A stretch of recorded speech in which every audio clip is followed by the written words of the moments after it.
The people that I did encounter, I didn't know that people would lie to me, be deceptive, manipulative, take advantage of me, gaslight, cheat on me. There were so many behaviors that I encountered.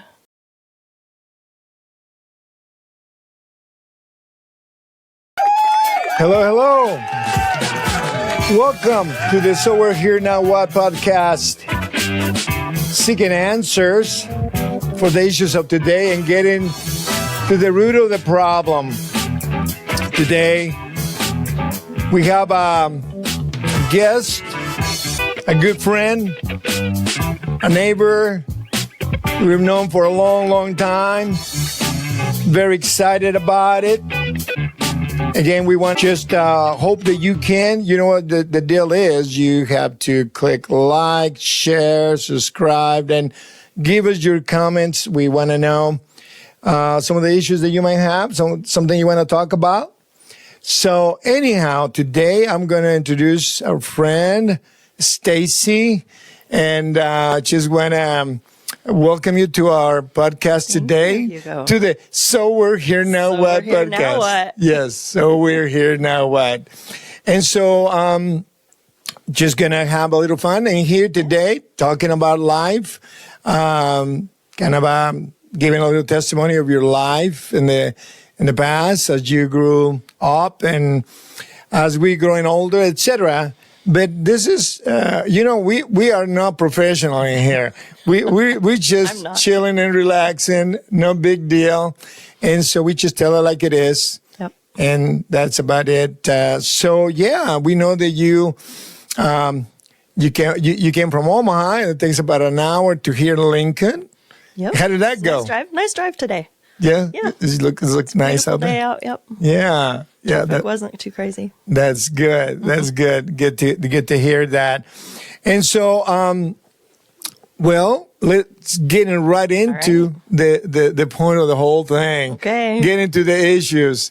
First of all, again, yes, I want to say again, thank you and welcome. Thank you for your time. Thank you for agreeing to come and be with us. And perhaps you can share part of your story.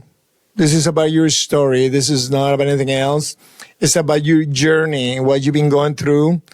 And I'm just going to leave it in your court and just let's begin to learn a little bit about the very beginning of life, your childhood. Okay. All right. Well, my childhood was wonderful. I grew up in a small town in Nebraska, and I was surrounded by friends, family, loving family, and was involved with the community, the school, took piano lessons, played sports, all that fun stuff. But I mean, my family led by example. I learned a lot by how my parents and my grandparents experienced and lived life. And really, they provided me a solid foundation for life. And that really sums it up. Yes. Yeah. Yeah. Quick summary, but it was. Really, was it fun? Yeah. You have fun as a child? It was. I mean, those were the days where you could hop on your bike as a kid and ride, 12 blocks to the swimming pool and swim all day and then go to the baseball game at night. Just a lot of fun kid stuff. How big was the town? About 1,000 people. About 1,000 people, Maybe then about 1,200. And that's here in the Midwest? Yes. Right in the middle of Nebraska. There you go. Yep, good small town living. And you have siblings? Yes, I have one brother. Uh-huh. Yep, and he's got a family now. Is he younger, older? He's younger. Yes. He had to put up with his older sister, Yeah, you beat him up all the time. Yeah. That happens. It does. That happens. It does. He's okay. He survived. That's right. That is good. So, and I like to hear the stories because in the Midwest is different than living in big cities. Yeah. Even though, we lived in Omaha, now we're in Lincoln, of course, but even Omaha is not as big, but yet it's a different ball game than living in a small town. What are some of the differences you see in living that life in a small town and then go and move in to the city. Did you come to the city at what time? After I graduated high school, I moved to Lincoln. To Lincoln, to go really? to school. Okay. Yes. And I was excited about that. I was ready for that. I thought I was ready for that. I was looking forward to new experiences. And, my childhood really shaped how I thought that next part of my life would Yes. go. And I thought it would be very linear. And you would go from, graduating high school, leaving home, go to college, get a job, get married, have kids. And then that sort of just lays out the path for the rest of your life. And I learned very quickly that that is not how life goes. Okay. It is not linear. It does not Okay. go in a straight line. So the change, the difference was really I felt like a big fish in a little pond. Okay. And I went from that to being a very small fish in a big pond, Oh, wow. Yeah. on a big college campus. And Yeah. that was a time in my life then where my early 20s Okay. brought some emotional and mental challenges that I wasn't prepared for. Well, let me ask you, let's bring it Yeah, back a little bit. sure. About your teenage years. teenage years. Let's bring it down Sure, there. let's Let's go just back. go one step at a time. How did that go? High school and all that. I had a great experience. You did? I did. I was very active musically with the band and with piano, and played for church, with the piano every week, and just participated in a lot of community things and school activities, and had friends, had a boyfriend at the time, and I was living my best life at the time. Yes. Yeah. Yes. I know you play music and you play piano. What other instruments do you play? I have played clarinet, Okay. baritone saxophone, Wow. and I've dabbled in guitar, and I've dabbled in ukulele. But Oh, my goodness. piano is my forte. Yes, That's where yes. I will take some ownership there. Good. And we'll get there because I know you used to play gosh. in a band for a little bit, I found out. And so, but we'll get there maybe a little later on. Okay. That is wonderful to hear that those years are important. But yet again, later on, life gets in the way. The reality of life, the world gets there. And sometimes people are not prepared, especially if you lived in a small community. I grew up in a big city.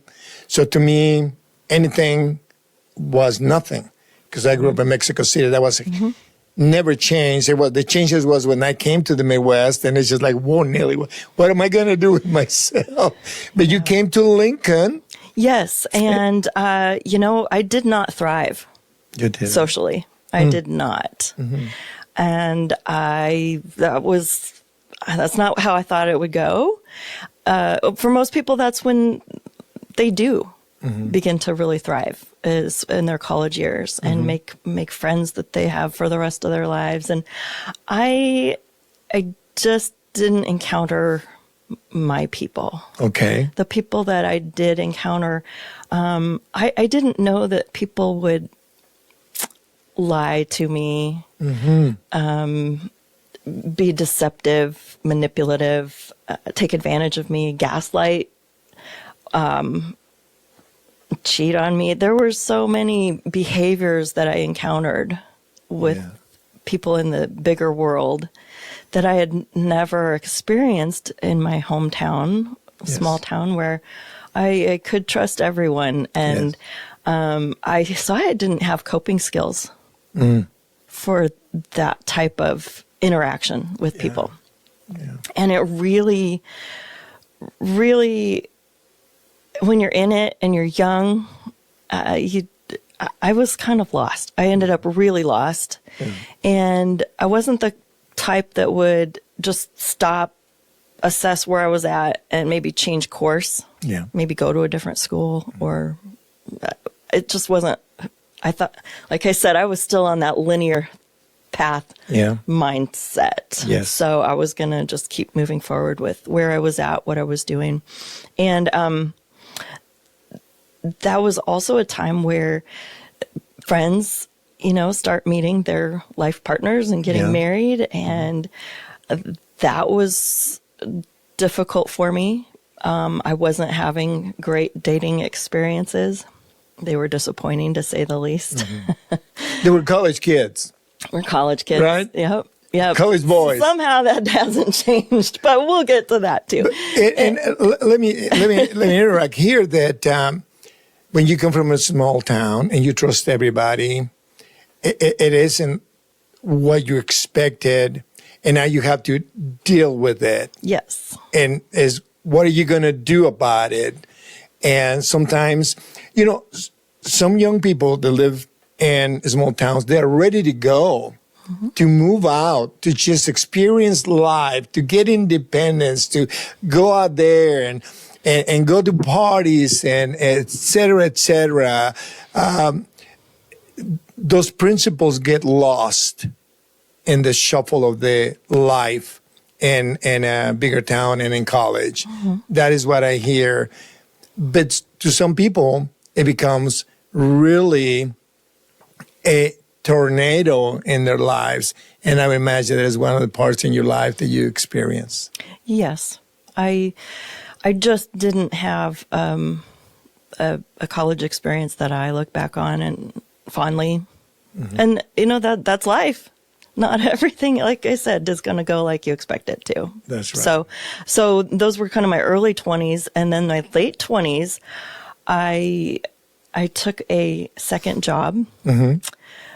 Part-time, just because at that point I really had no social outlet, and I wanted to be out there besides my 8-to-5 job, and so I got a part-time job at Blockbuster. I don't know if any of your viewers remember Blockbuster, but it was a fun job. And hey, send us your comments to see if you know what that means. Blockbusters is a long time ago. Yes. So, but that's where I did thrive then at this point in my life. Okay. I met some great people who, they were a little younger than me. They were in their college years, but that's where the connections really started to click. And I had fun.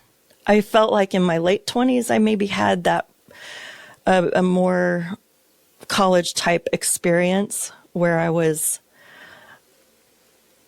having fun and enjoying the people that I was around, and developing more stable friendships maybe at the time too.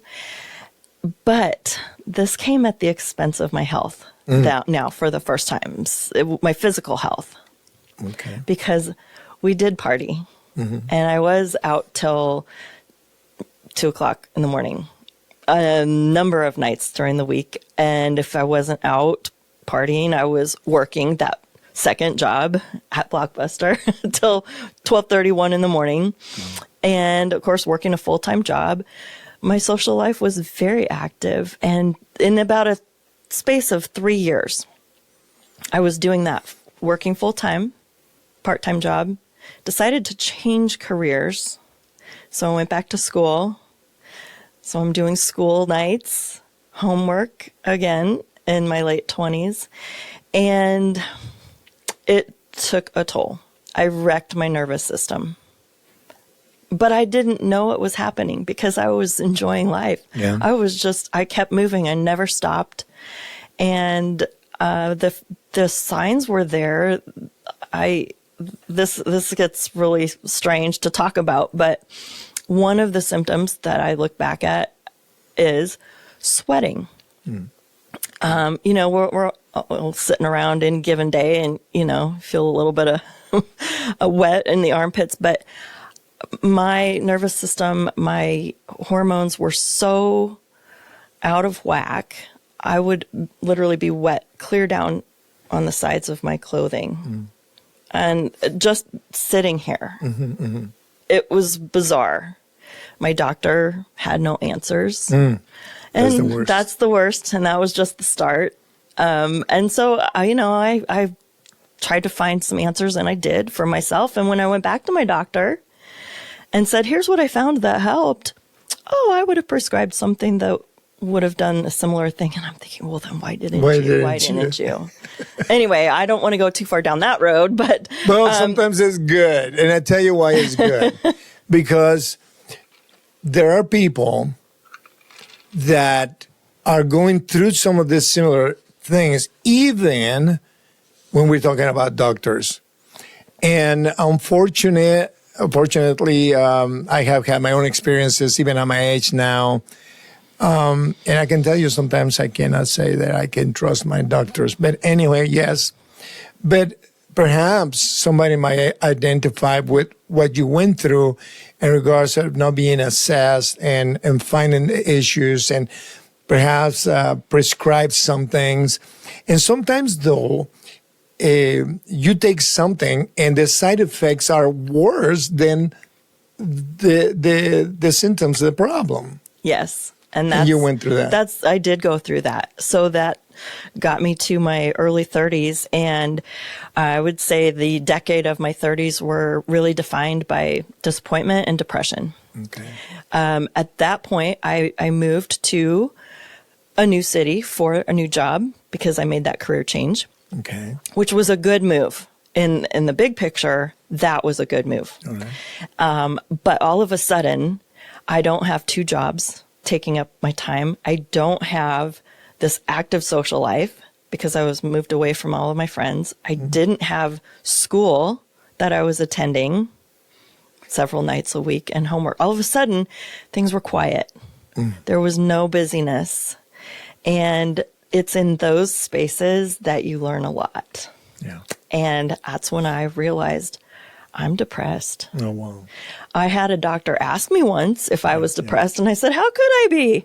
I'm doing this, and this. I can't be depressed. And they took that at face value and let me diagnose myself, I guess. So once I realized, okay, now I'm in this place, I need to find another doctor. Okay. So I went down that road of trying to find a doctor that would help. And it took some time. I even had one doctor, as I was describing some of the things I had experienced, like insomnia and the sweating and different things. She says, you know what? I don't have time for this. I only get 15 minutes per patient, and I don't have time for this. All I was trying to do was give her information that would help her help me. That's right. I didn't go back. Yes. So I found myself with a specialist at the time who did take time to work through figuring out if I was depressed and how to help me with that. But as you just mentioned, you can start a prescription and then you have side effects to deal with. Yes. And those can be as bad or worse than what you're trying to fix. Yes.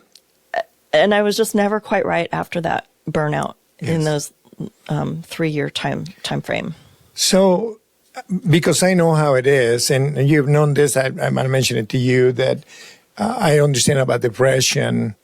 Depression is very lonely, and depression is very painful. People do not understand the pain. It's a pain that you cannot describe. No. But the loneliness, when you go through these moments of depression, especially if you are alone, in those moments when you are by yourself and you don't know how to get out of it. And sometimes people that do not understand about depression, they say, come on, get over it. Come on, let's just go out. Let's just go have some. Let's go to the bar. Let's go to whatever. Just get out of it. And they don't understand when you are in that darkness, because it's a darkness, it's loneliness, you cannot even understand it. And so I can understand what you're talking about. Yes. And it made everything I did an effort. Yes. It takes a lot of effort when you're in that place just to show up that day for whatever you're doing or whoever you're going to be around or with. And it's shifty. Depression changes. Yes. So just when you think you've got it figured out and you're managing it, it changes and you have to figure it out all over again. Yes. And I don't even know how to describe it any differently. Yeah. Yeah.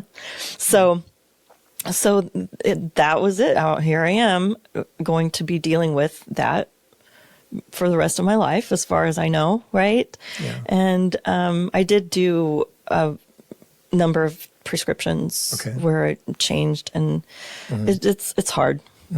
So you went from this time to where you are having fun, met some people, and then you came to this point, you're getting kind of burned out and whatever, and then you get a new job. You moved to another city, and you find is this change when, I don't know if you knew people when you moved to that town? No? And so that is another time to where it can sneak up on you, that depression, that this, okay, what do I do? Who do I know?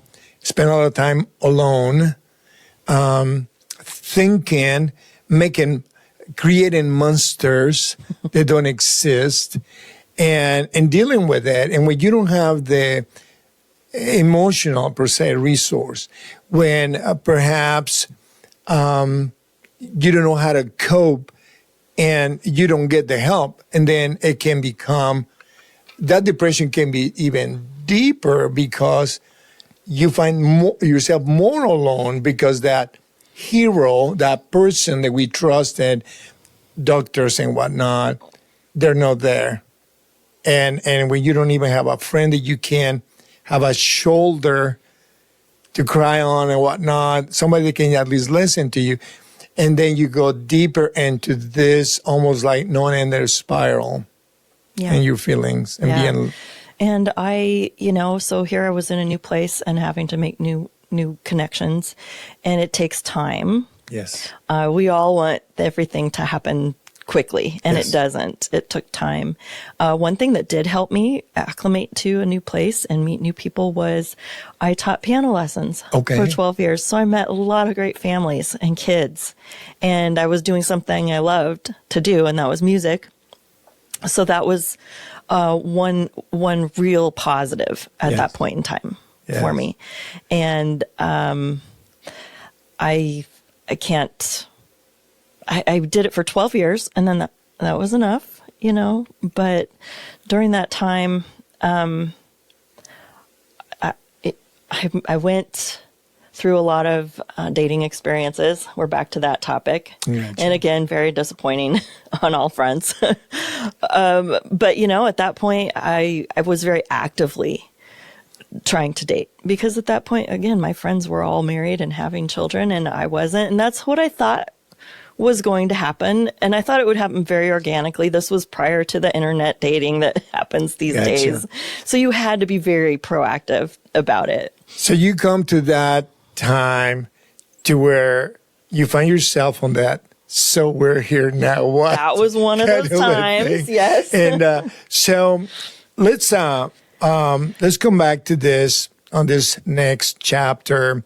This is the information that you're giving us about your story, what you've been going through. It takes us to this time, and we will continue talking on our next episode. So we're hoping that you will share, that you would like, and that you will subscribe.